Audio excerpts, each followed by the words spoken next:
चाणक्य नीति कोई प्रधानमंत्री मोदी से सीखे। वो जो सबसे इंपॉर्टेंट पार्ट होता है कि जब सारे वर्ल्ड का ध्यान एक तरफ हो, ईरान की तरफ हो, इजराइल की तरफ हो, अमेरिका की तरफ हो, ऑयल की तरफ हो, तो ऐसी गुत्थियां सुलझा दो और ऐसे नए रिलेशनशिप बना लो और ऐसी इंप्लीमेंटेशंस कर दो कि जब वर्ल्ड का ध्यान या वर्ल्ड का बैंडविड्थ वापस आए उस इशू को एड्रेस करने के लिए, तो पता चले सारी गेम खत्म हो चुकी है। भारत वो गेम जीत चुका है, भारत नई दिशा में जा चुका है। और इसके लिए प्रधानमंत्री मोदी दो लोगों का इस्तेमाल करते हैं, दो लोगों को जिम्मेवारी देते हैं, दो लोगों को ड्यूटी देते हैं जो अलग अलग क्षेत्र में अलग अलग समय बहुत अच्छा करते हैं। पहले अजीत डोभाल जो नेशनल सिक्योरिटी पे बहुत कुछ करते हैं, और दूसरे फॉरेन मिनिस्टर जयशंकर जो एकदम हार्ड हिटिंग करने आते हैं जब चीजें बहुत डेलिकेट हो, बहुत सेंसिटिव हो, और तब भारत की बात दुनिया के सामने रखते हैं। पर उससे पीछे बैकग्राउंड में जो एक बड़ा काम हो रहा है वो बताने जा रहा हूं। पहले तो एक फैक्ट जानिए, ईरान वॉर शुरू होने से पहले यूएई के प्रेसिडेंट भारत आते हैं, 3 घंटे के विजिट पे आते हैं, 3 घंटे फ्लाइट लेके। इतनी short visit head of state की क्या कभी आपने सुनी है? तो सोचिए कितनी इंपॉर्टेंट, कितनी सिग्निफिकेंट थी। उसकी कई बातें हो चुकी हैं, इसलिए रिपीट नहीं करते, वीडियो को बहुत शॉर्ट रख रहा हूं मैं। दूसरी तरफ जब र्यूमर आया सीज फायर हो गया है, तो वॉर के स्टार्ट से पहले यूएई के प्रेसिडेंट भारत आए। सीज फायर की बात सामने आते ही भारत के फॉरेन मिनिस्टर तुरंत जा रहे हैं कहां पे? यूएई पे। इस पूरे रीजन में ऑयल, टूरिज्म, सिक्योरिटी, इंडियंस कितने सारे हैं यूएई में या वेस्ट एशिया में आप जानते हैं। और दोनों बड़े इवेंट से पहले इंडिया यूएई इतने क्लोज क्यों आ रहे हैं? क्या गेम चल रही है? थोड़ी थोड़ी बातें समझिए। पहले सीज फायर पे, सीज फायर तो कोलैप्स कर गई है, आपको पता है। मिसाइलें चल रही हैं, इजराइल लेबनान पे सबसे बड़ा हमला किया है पूरी जंग का। और आपको पता ही है कि ईरान कह रहा है कि भैया हम स्ट्रेट ऑफ हॉर्मुज नहीं खोल रहे। पहले र्यूमर आया कि हम पैसे लेंगे, हम ये 2 मिलियन लेंगे पर शिप का। अमेरिका ने बोला कोई कॉन्सेप्ट नहीं है ऐसा। फिर र्यूमर आया कि दोनों ईरान यूएस मिलके क्या टोल लेंगे। अमेरिका ने कहा कोई कॉन्सेप्ट नहीं है ऐसा। फिर ओमान ने आके बोल दिया, क्योंकि ईरान का जब ये र्यूमर आया था वो कह रहा था ओमान के साथ, क्योंकि दोनों के बीच में वाटर्स हैं, हम उसको शेयर कर देंगे। ओमान ने कहा नहीं ऐसा कुछ नहीं है, इंटरनेशनल ट्रीटीज है, इंटरनेशनल लॉ है कि भैया जहां पे नेचुरल वाटरवेज है हमारा कोई ऐसा क्लेम नहीं है, हम कुछ नहीं लेंगे। तो वो सीज फायर है क्या? वो पंजाबी पाकिस्तानी प्रॉपर्टी डीलरों वाला है जी। ओ भैया बाद में देख लेंगे, ओ भैया बाद में देख लेंगे, अभी तो भैया पार्टी हाथ मिलाओ जी, हाथ मिलाओ जी, लड्डू खाओ जी, लड्डू खाओ। तो वो लड्डू लड्डू खिला दिए, डील हुई क्या? यूएस बोल रहा है अलग पॉइंट्स है, ईरान बोल रहा है अलग पॉइंट्स हैं, दोनों के पॉइंट्स पे मिले नहीं। कभी र्यूमर आता है कि ईरान के ऑफिशियल जाएंगे पाकिस्तान, कभी र्यूमर आता है नहीं जाएंगे। 6 बारी चेंज हो रहा है। कभी र्यूमर आता है जेडी वैंस लैंड कर रहे हैं, कभी आता है कि वो नहीं सोच रहे हैं, कभी आता है सिक्योरिटी इश्यूज हैं। तो रहता पूरा फैला हुआ है, क्योंकि भैया बिना एजेंडा एग्री किए, बिना पॉइंट्स एग्री किए कैसे सीज फायर हो सकता है? वो पॉइंट्स एक ईरान अलग बोल रहा है, यूएस अलग बोल रहा है। पर इस सब गुत्था गुत्थी में वर्ल्ड फंसा हुआ है, जैसा मैंने कहा। तो वहीं पे तो मौके आते हैं और वहीं पे तो रिलेशनशिप अमेजिंग होते हैं। जब यूएई के प्रेसिडेंट आए थे तो क्या मेजर इशू से टेबल? पहला था डिफेंस कॉर्पोरेशन। तब जंग नहीं हुई थी, तब भी डिफेंस की कॉर्पोरेशन कर दी, क्योंकि लोगों को समझ आ रहा था कि भैया ईरान का क्या प्लान हो सकता है, यूएस की पोजीशन कम हो सकती है, तो यूएई अपने को डिफेंड कैसे करेगा? एक मेजर पावर चाहिए। और डिफेंस में इंडिया ने बैकग्राउंड में कितने साल काम किया है, किस तरह ऑपरेशन सिंदूर में हमने चाइना के, टर्की के, वर्ल्ड के वेपन्स को फेल किया है, किस तरह भारत की प्रोटेक्शन करी है, हमारी जो डिफेंसिव शील्ड्स थी उसको लेके। तो ऑब्वियसली यूएई को चाहिए, डिफेंस पे कॉपरेशन हुआ। फिर साथ में वो ट्रेड और इन्वेस्टमेंट को लेके, क्योंकि बायलैटरल ट्रेड दोनों देशों ने 200 बिलियन टारगेट कर दिया है 2032 तक। तीसरा sea food, people, space. People हमारे कितने हैं वहां पे आपको पता ही है। तो ओवरऑल एआई पे भी ओवरऑल एक नया ढांचा हो रहा है, क्लोज रिलेशनशिप। $200 बिलियन टारगेट आपको पता है कितना बड़ा है इकोनॉमी के लिए, इकोनॉमिक इंपैक्ट के लिए। वेस्ट एशिया में जैसे ही जंग हुई है, आप देख रहे हैं कि इंडिया में भी उसमें क्या क्या कंसर्न शुरू हो गए हैं।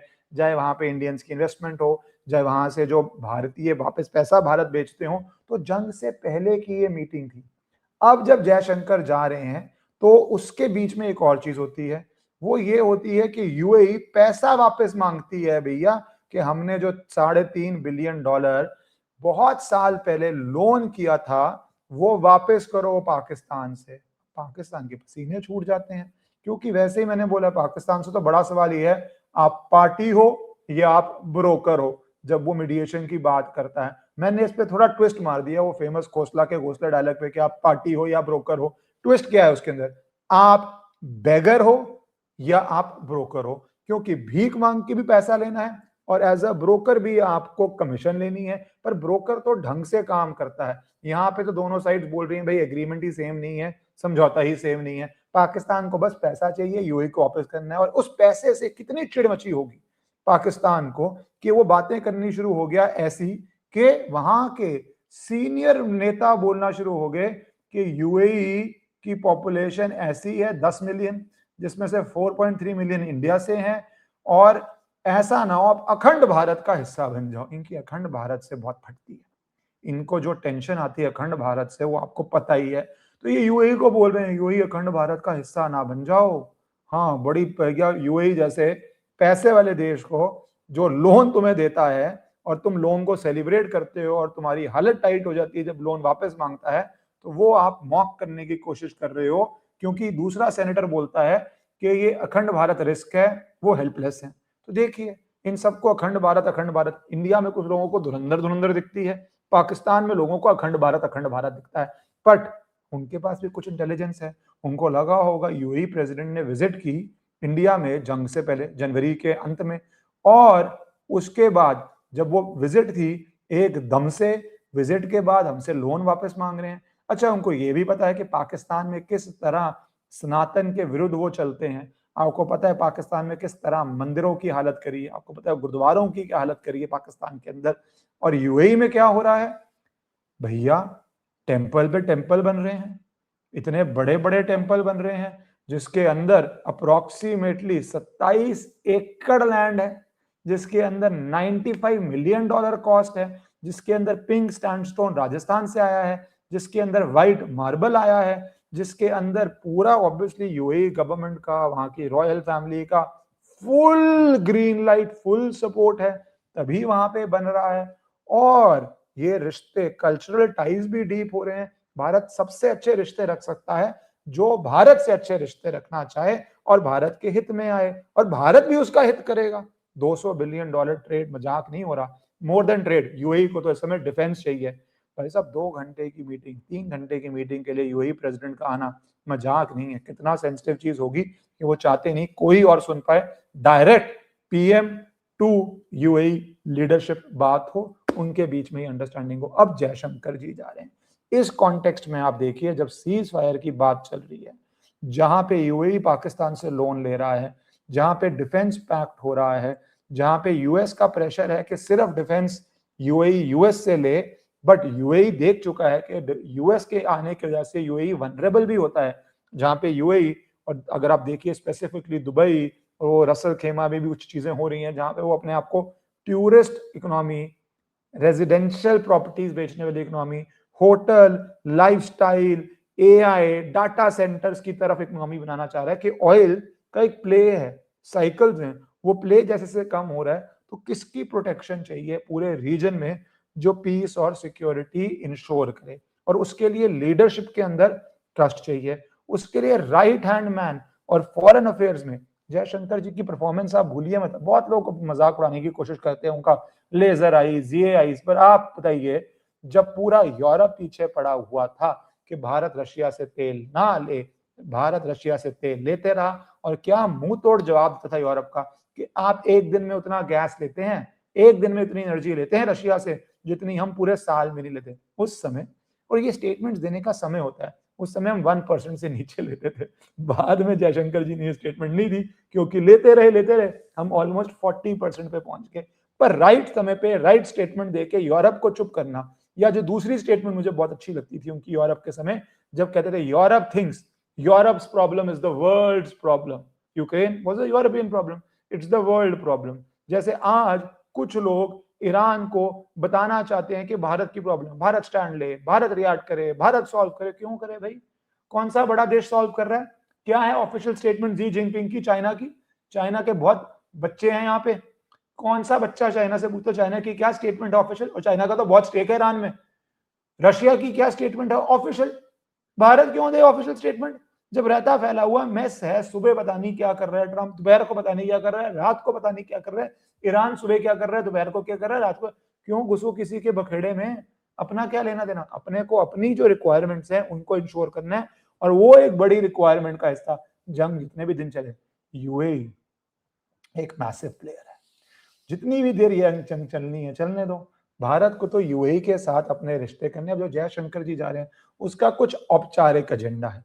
एजेंडा क्या है? औपचारिक एजेंडा हमेशा बड़ा बोरिंग होता है, ऑफिशियल साउंडिंग होता है कि भैया ट्रेड पे बात करेंगे, इंडियंस जो वहां पे हैं उन पे बात करेंगे, ग्रेटर कोऑपरेशन की बात करेंगे, थोड़ी बहुत डिफेंस की बात करेंगे, पर इतनी fast meetings at the highest level, जंग से पहले प्रेसिडेंट का आना, अब जयशंकर जी जा रहे हैं, हो सकता है कल को आप न्यूज सुने कि कहां पे दोबारा से प्रधानमंत्री मोदी और यूएई के प्रेसिडेंट मिल रहे हैं।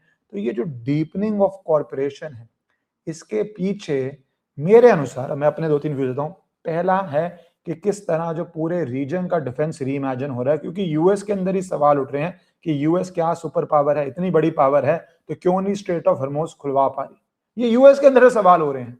और क्या यूएस का वो मोमेंट हो गया है, अगर यूएस स्ट्रेट ऑफ हॉर्मुज नहीं खुलवा पाएगा तो उन्होंने एक शक्ति है, लोग सब उसके अंदर सेफ फील करते हैं और लोग उससे बातों को मानते भी हैं, दबाव भी होता है, स्पेशली वेस्ट एशिया में वो दबाव खत्म हो जाएगा। तो उनको रीइमेजिन करना है, वहां की रॉयल फैमिलीज को रीइमेजिन करना है किस तरह वो अपने देश के अंदर जो भी उनका सिस्टम चल रहा है वो चला पाए। उसके लिए कौन बड़ा प्लेयर है, किसकी वहां पे पॉपुलेशन है? जो पाकिस्तान बोलती है जी 4.3 मिलियन तो जी भारतीय हैं वहां पे, 10 मिलियन से, मतलब 45% पॉपुलेशन मोटा मोटा है, शायद 30%, बट चलो 45% मान लो, 50 मान लो। तो किसके वहां पे लोग हैं from lowest level to highest level job कर रहे हैं? किसके पास डिफेंस कैपेबिलिटी है?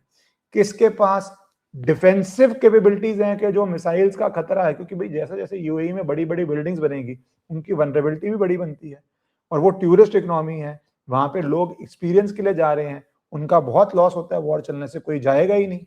तो कौन इस रीजन में प्रोटेक्ट कर सकता है?